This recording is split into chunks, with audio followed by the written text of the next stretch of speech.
Hello friends, రీట్స్లో invest చేసే ముందు ఏంటంటే మనం కొన్ని ఇంపార్టెంట్ ఎలిమెంట్స్ని చెక్ చేసుకోవాలండి. వాటి గురించి ఇప్పుడు మనం డిస్కస్ చేసుకుందాం అనమాట. ఫస్ట్ వన్ ఏంటంటే అసెట్ టైప్. ఈ అసెట్ అనేది IT park related, malls related check చేసుకోవాలండి. దాని యొక్క ప్రైమ్ లొకేషన్స్ ఏంటో కూడా మనం చెక్ చేసుకోవాలన్నమాట. సెకండ్ వన్ ఏంటంటే డెట్ అండ్ ఇంట్రెస్ట్ రేషియో. ఈ డెట్ అండ్ ఇంట్రెస్ట్ రేషియో మీద మనకి ఇచ్చే డివిడెండ్ అనేది డిపెండ్ అయి ఉంటుంది కాబట్టి ఈ రేషియోస్ని కూడా మనం చెక్ చేసుకోవాలన్నమాట. థర్డ్ వన్ ఏంటంటే ఈ అసెట్ని ఏ కంపెనీకి లీజ్కి ఇస్తున్నారు, ఎంత 10 years వరకు లీజ్కి ఇస్తున్నారో కూడా మనం చెక్ చేసుకోవాలండి. ఫోర్త్ వన్ ఏంటంటే ఎన్ఏవి వాల్యూ. అంటే ఇక్కడ ఈ రీట్స్లో ఏంటంటే కంపెనీనే ఒక ప్రైస్ని డిసైడ్ చేస్తుంది అనమాట.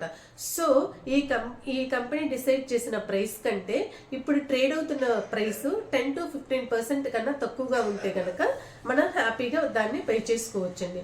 సో ఫ్రెండ్స్, మనం ఇన్వెస్ట్ చేసే ముందు ఏంటంటే ఈ ఈ ఈ ఎలిమెంట్స్ అన్నింటిని చెక్ చేసుకుని ఇన్వెస్ట్ చేసుకోవాలండి. ఓకేనా? టుమారో వీడియోలో ఇంకొక ఇంపార్టెంట్ టాపిక్ గురించి డిస్కస్ చేసుకుందామండి. ఓకేనా ఫ్రెండ్స్?